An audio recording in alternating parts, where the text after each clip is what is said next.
Did you know that there's a scientific explanation for picky eating? Hey there, I'm Dr. Dave, and on today's Thrive in 5, I'm excited to share all about how to help your kiddos eat healthy.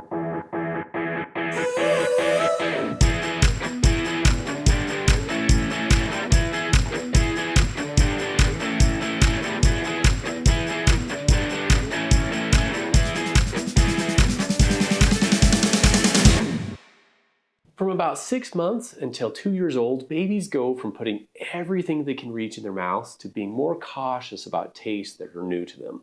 This helps protect them from eating anything poisonous. It's a pretty cool instinct, right?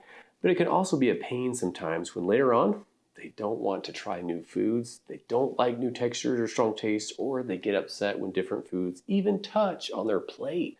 Eating can be a common battleground for tug of war between parents and young children.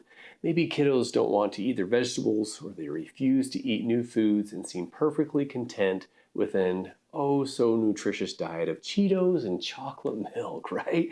They might complain about the food you serve them, or they just plain don't eat enough. Whatever the issue, it can come up a ton and it gets exhausting, right? So, what can you do? Well, here are a few tips that can help. Tip number 1, remember that mealtime can be a struggle for most little kids. They go from getting to eat whenever they want as a baby to eating on your schedule. Then you ask them to eat what you want them to, but if they throw a fit or refuse to eat, sometimes you just let them have whatever food they want. It can be kind of confusing. Also, consider how tricky it can be for them to learn to feed themselves. They need to learn how to use utensils. They can't control their hands very well yet, so they probably spill a lot. When you add in all the strange foods they don't want to try and the pressure to eat them and them wanting to make their own choices, eating can be so frustrating, right? So try to be patient and remind yourself of how the situation might look and feel from their point of view. Okay, second tip. Resist the urge to insist your child try something new, clean their plate, or eat a certain number of bites. It can be tempting and may even work for a bit. But the more you push, the more they're probably going to push back. It'll just become that battleground, right? And in the end, even if you win, you may put some emotional distance between you and your little one. And they may also come away liking the idea of healthy food even less than they did before. So remember, not only do we want our kiddos to have a healthy diet, we also want them to have a healthy attitude toward food and a healthy relationship with you. Also, keep in mind that kids' appetites are going to vary sometimes. If they're having a growth spurt, they're probably going to eat more, and sometimes they'll eat less.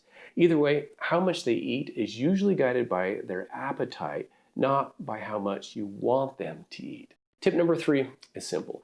Set regular meal and snack times. Kiddos' stomachs are small, and sometimes they may not notice when they're hungry, but they probably need to eat every few hours, and having a basic food schedule can help you make sure they eat enough.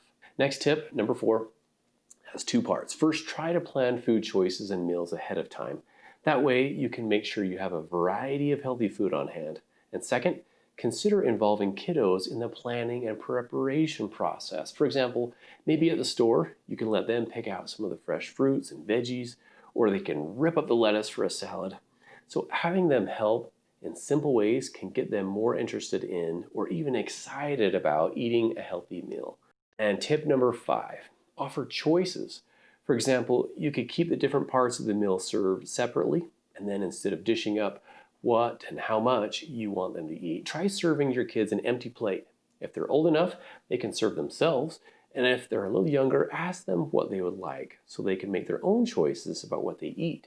And if it comes down to it and they really don't want anything from what you've made, give them a simple substitute, such as a peanut butter sandwich and string cheese. And remember, keep it simple. No need to be a short order cook, right? And last tip, remember that kids learn eating habits and attitudes towards food from you. How you think and talk about food and what you buy and what you eat, it all influences them. So buying foods that are low in sugar, artificial colors and flavors, etc., that can help a lot. And if you don't have those options in the house, it's easier not to choose them, right? And at the same time, you don't need to demonize food or never allow a treat. Teach your kiddos to pay attention to how they feel after they eat. Food is fuel. So it should help them to feel good. And if they get stomach aches or a headache or they feel tired after eating, maybe it wasn't a food we want to put into our bodies very often. Now, you don't need to diet, live in extremes, or make food about shame or fear. Those will probably only lead to a negative attitude about food and healthy eating. So instead, try to cultivate a healthy relationship with food and provide a variety of wholesome, nourishing food options for the entire family. Alrighty, those are my tips for helping kids eat healthy. First, look at mealtime from your kiddo's point of view and remember that it can be a struggle. Second, resist the urge to insist your child eat what and how much you want them to. And third, set regular meal and snack times. Number 4, plan food ahead of time and get kiddos involved. And fifth, let them make some of their own food choices. And number 6, remember that you have a huge influence on your children's food choices and attitudes, and focus on helping them having a healthy relationship with food rather than living in the extremes. And before I forget, for more help on this and so many other tricky situations with kiddos, check out How to Talk So Little Kids Will Listen by Joanna Faber and Julie King. It has so many tools and stories that can make a big difference. It's awesome. I'll link to it below. So that's all for now. I'm Dr. Dave with another Thrive in 5 with parenting tips for kids 2 through 6. I want to learn. Show me the way.